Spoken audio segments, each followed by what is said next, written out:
that narrative be? What will be the place of religion in his politics, given that Rahul Gandhi is now trying to take away some of that space, contentiously maybe, but he's trying to. Barkha, there is a cliche in journalism which all of us, learn very early in our careers, that every story has a shelf life. After a point, stories fade, no longer is, it's very unfortunate, but the point is that no longer is lynching really agitating the media the way it was doing, 10 years back or even 7 or 8 years ago.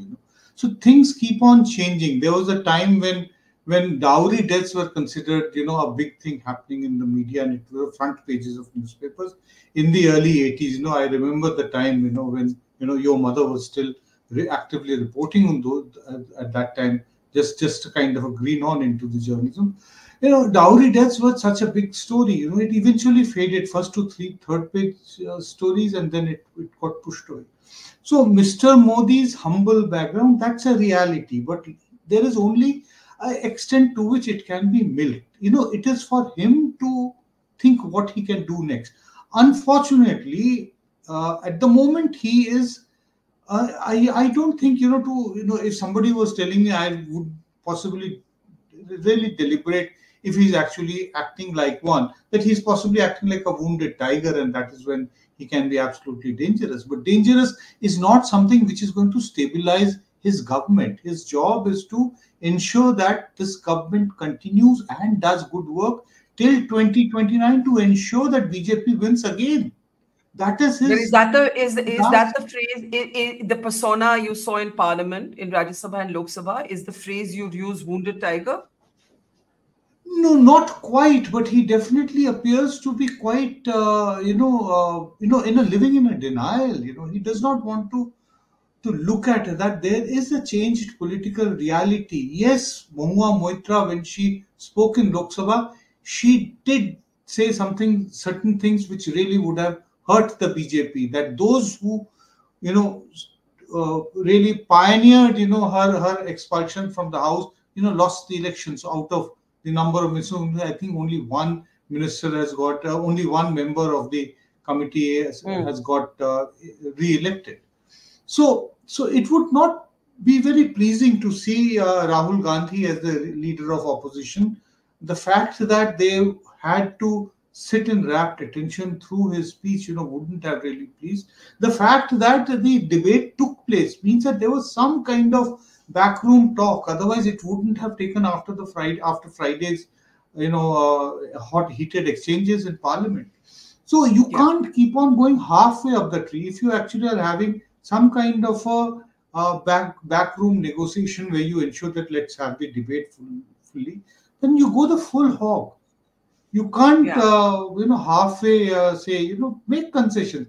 As I was saying earlier, the deputy speaker's position is a very symbolic post. Yeah. Why is he hankering about it? Why didn't he accept that? But look at the politics around the deputy speaker. Mamta Banerjee is among the opposition leaders who wants the deputy speaker post to go to Avadhesh Prasad.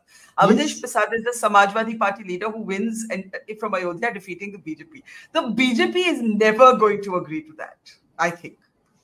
No, it will have to show, this was not the first time that the BJP lost Ayodhya.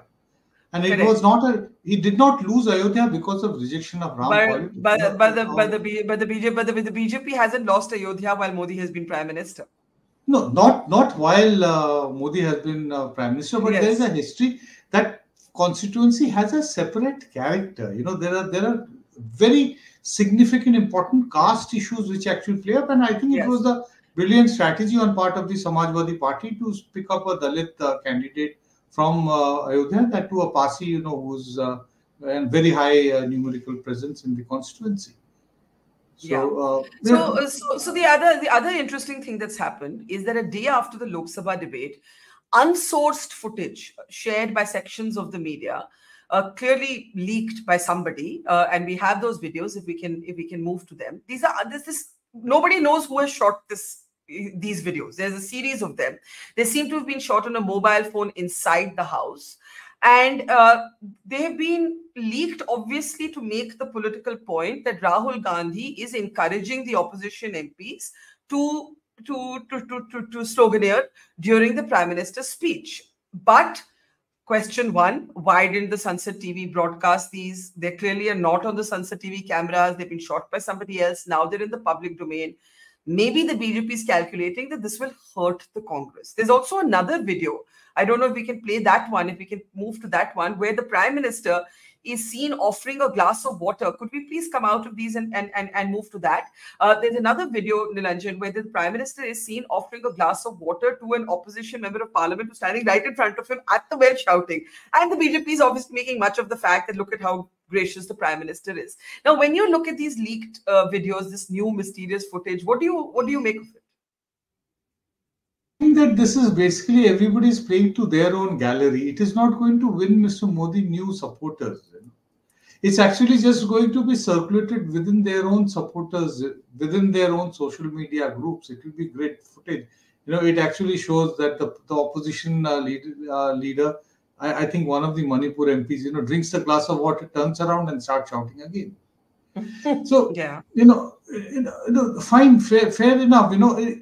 The point is that it is only Mr. Modi who can change the rules of interaction in Parliament by being, more accommodative than what he has been so far. You have within 20 days, you have the budget session of Parliament coming up. I think that there must be a serious review of within the NDA. We still don't have a coordination committee of the NDA, unfortunately. No, I hope that it will come up. So let the coalition work, and let Mr. Modi say it is the responsibility of the coalition also to say that what can we do to ensure,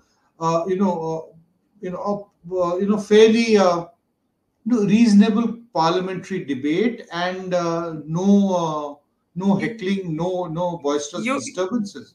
These kind of things. You don't think that the BJP's hope that looking at these images of Rahul Gandhi kind of encouraging the opposition to go into the well is going to hurt the Congress in any way? That's what obviously the BJP is hoping with these videos. I don't think so. This is good merrymaking at this particular time. Even the Congress supporters would be fairly happy with these. Dekha maja dikha diya. Matlab, we could actually go and stand right up in the face of Mr. Modi and shout slogans on his face.